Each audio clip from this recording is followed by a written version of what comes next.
I've been doing email for over 5 years now, and in that time I've generated over $40 million in sales for my clients, just through email and SMS. Now I'm a Klaviyo Platinum Partner, which puts me in the top 120 Klaviyo agencies worldwide. I've been invited to their offices and I talk monthly with their managers about email marketing for my clients. So when I talk email, I'm not guessing. This comes from real world experience and results. So in this video, I'm going to compress everything I've learned over the past 5 years into one clear breakdown. I'm going to go through the strategies, the mistakes, and the optimizations that actually move the needle. So if you're sending emails right now or you're planning to, this will save you months, maybe even years of trial and error.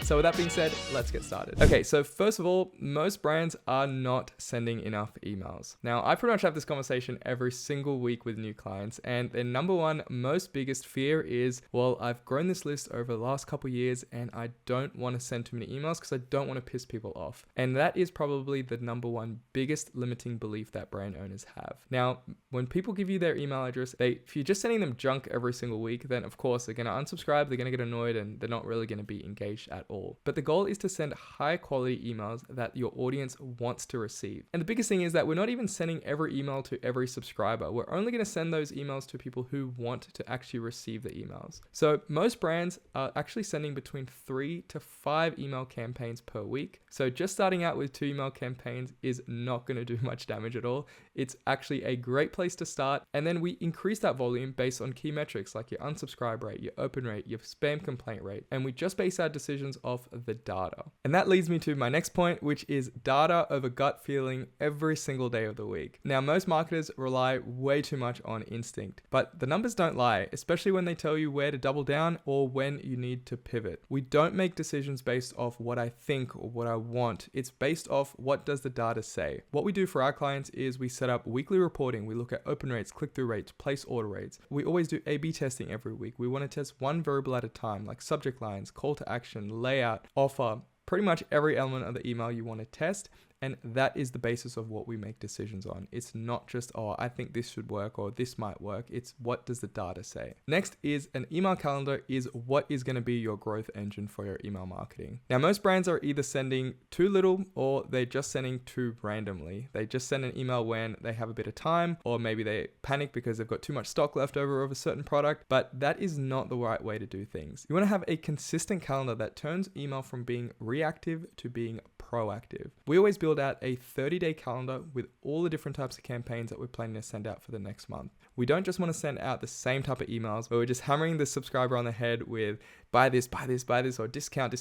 That's not the way that we want to send emails. We want to split up the emails. We want to have about 30% of the emails being educational. We want to have about 50% of the emails being promotional, so about certain products or collections. And then we want about 20% of our emails to be social proof driven. So you either want to highlight customer reviews, user generated content. All these things build authority. And that's the main goal of these social proof emails. So again, it's not just going to be the same type of emails that you're sending to the same audience over and over again. You want to have a balanced approach. And that's how we build out our calendar. Next is segmentation over spray and pray. Now, one size fits none when it comes to email marketing. So sending emails to your full list is a disaster waiting to happen. That is how you're going to piss people off, and that is how you're going to have a ton of unsubscribes. Now, what we want to do is we want to create segments based on email engagement. So either people who've opened or clicked emails in the last 30 days, 90 days, 180 days. We also want to create segments based on product interest. So for example, if you have a fashion brand and someone buys swimwear from you all the time, whenever you have swimwear out, they always buy your swimwear. They're not really interested in any other products. So that means the next time you send an email to do with swimwear, you always want to include those people who always buy your swimwear. So the basic principle is you're only sending emails to people who want to get those emails. And lastly, this is something that we've been doing quite a lot recently, is segmentation based on purchase intent. Now on Klaviyo, you can create segments based on a handful of metrics like the ones that I've just covered. But what you can do instead is use a third-party software that analyzes your customer behavior and is able to create a very accurate model of exactly how your customers behave. And based on that, you are able to create segments. So instead of just sending emails to just anyone, you're sending emails to people who are very, very likely to buy. So the purchase intent is something that we've been doing a lot more recently, and we've been seeing incredible results. That's really the only way you can increase your volume of emails. It's by sending high quality emails to people who want to get your email. Next is your inbox is a battlefield. We all know that attention is the new currency. Customers don't open your email, they're probably going to open emails from another brand. Now, these might not even be direct competitors to yours. These could just be other brands that your customers have subscribed to. Now, staying at the top of your subscribers' inbox should be one of your biggest priorities. And we've already established that setting more volume of emails gets you there, but what's going to make your email stand out from the rest of them? It's really going to be the subject line and preview text. Those two things are going to be the ultimate gatekeeper of your email. You could spend hours building out the perfect email. You could have the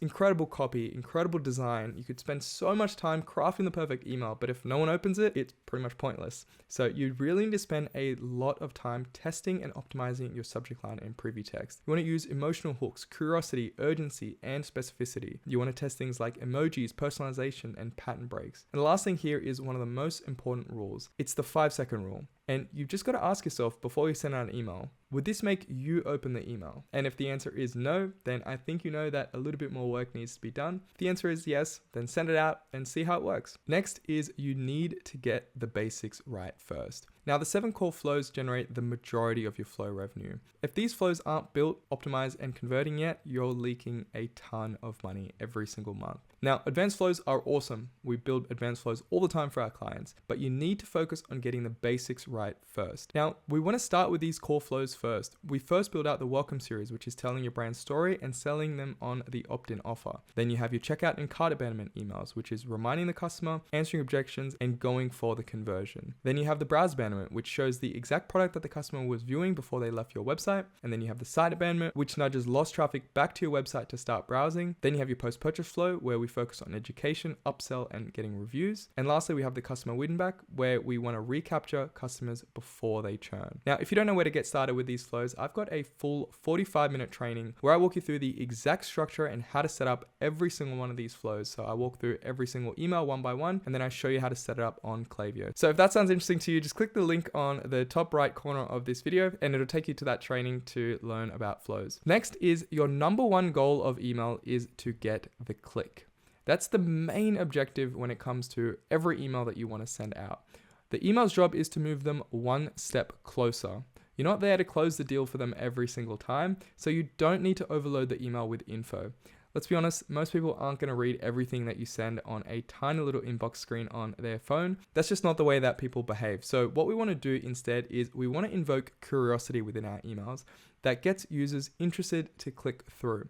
So you don't have to hard sell every single time. You can reduce friction with micro conversion. So especially on your educational emails, you don't need to have shop now, buy now CTA buttons, just educational CTAs like read reviews, watch videos, compare products. So you just want to get them to your website, which then will do the rest of the converting. So don't underestimate the power of the click rate. Really do everything you can to optimize this to get this as high as possible within your emails. Next is that the email design creative matters way more than you think. Now, people scan before they read. Now, good design is supposed to guide the customer. Bad design is going to distract them. So what we do within our emails is we want to use visual hierarchy. So start with a large headline with a strong image and have a CTA above the fold. You want to use plenty of white space. We create mobile first layouts, and I'll be covering this a little bit more later on in this video. And lastly, we want to keep the designs clean, skimmable, and conversion oriented. Next is you don't have a real business until you have strong customer retention. Now, it's 5 times cheaper to retain a customer than it is to acquire a new one. Acquisition is, of course, very important, but you can't just keep churning through one-time buyers month after month after month. Only way you can build a strong, profitable, and growing business is by focusing on repeat customers. And email is the best way to bring those customers back. So what we do is we have a dedicated flow strategy just to focus on repeat customers. So we have a upsell and cross-sell flows, which prompts customers to add more to their cart based on products that they've already bought, which reward our most valuable customers with incentives for their loyalty and their repeat purchases. We have replenishment reminder flows. So we remind customers when it's time to stock up again. So for example, if you sell a protein shake and it's been about 30 days since the customer last placed their order, so you want to send them an email before it runs out to let them know to place an order soon. And next we have the customer win back flow, which is a critical flow to win back lapsed customers. That's it with the flows. There are a lot more advanced flows that we like to do as well, but these are the basics. And then what we focus on within our emails is we want to have regular email campaigns to keep our audience engaged. and learning more about your brand as time goes on. These emails need to provide value to your subscriber. It's not always just about buy this, or here's a discount, or here's a sale. You want to build emails that customers really want to open, where you can educate them and nurture them. So then when you have a promotional email with a product that the customer is interested in, they're already primed to buy, and that buying decision is very quick for them. Next is pop-ups are a critical revenue lever. Now, pop-ups get overlooked so often for brands, and I guess they just don't realize how important it is for their overall revenue. Now, a small lift in a pop-up sign-up rate can result in massive lift in revenue. A weak pop-up pretty much bottlenecks your entire retention strategy. Now think of this example. So going from a 2% sign-up rate to a 6% sign-up rate, it seems just like a 4% improvement, but it actually triples your Welcome Series revenue. So that means if you were driving, say, $10,000 from your Welcome Series, you're able to drive up to $30,000 from your Welcome Series by not changing a single thing but your pop-up. So this is without even changing your Welcome Series. By just changing the pop-up, you can essentially drive 3 times more people through your Welcome Series, which is going to result in way more sales. Now that's just going from 2% to 6%. Now our goal that we try to achieve is 10% for our clients, and 5% is going to be the bare minimum that we want to achieve. Now the way that you can actually improve your pop-up is, first of all, you always need to have an offer. So you can offer things like 10% off or free shipping, or you can even do join our giveaway if you don't want to offer a hard discount. What we want to do is we pretty much A/B test until we max out. We want to test every element, and we continue to test until we get the highest possible sign-up rate from our forms. This is, again, it's one of the most important things that we focus on. And we want to test everything, like the offer, the design, the timing. And as mentioned, we want to aim for at least 10%, but our bare minimum is going to be 5%. Next is mobile. Now, I kind of touched on this before, but most brands completely mess this up. Now, 70% of people actually open their emails on their mobile device, and you need to start designing with that in mind. Now, most emails look great on desktop, but they absolutely fall apart on mobile devices. If users have to pinch to zoom or scroll awkwardly, they're pretty much gone.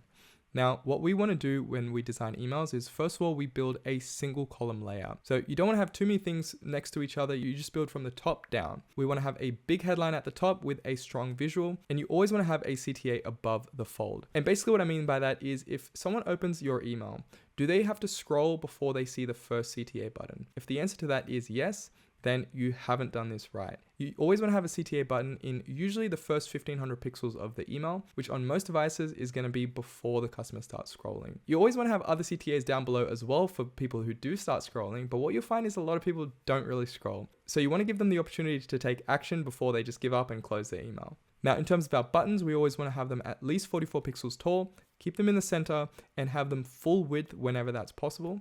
We, of course, avoid tiny text and side-by-side columns, and you always want to test your email on your mobile device before hitting send. Now, that's a small amount of extra effort, which will go a very long way because, again, 70% of people are going to be viewing the email that way. And lastly, you want to work smarter, not harder. Before you build out more emails, you need to make sure you're squeezing every dollar out of the emails that you've already sent. You know, if you're working with an agency or a freelancer, or if you're just doing the emails yourself, these emails cost you time and money. Now, if you want to start sending more emails, you can, but before you go from, say, 2 emails a week to 3 emails a week, you need to make sure, are you making the most out of the 2 emails a week that you're already sending? Now, most marketers treat email campaigns like a one and done. So they send an email campaign and then they just start planning the next one. But if you think about it, you know, even if it's a successful email campaign that gets about 50% open rate, that means half the people still never saw your email. So it'd be very wasteful to not give that email another chance. So what we like to do is we resend every email campaign that we send,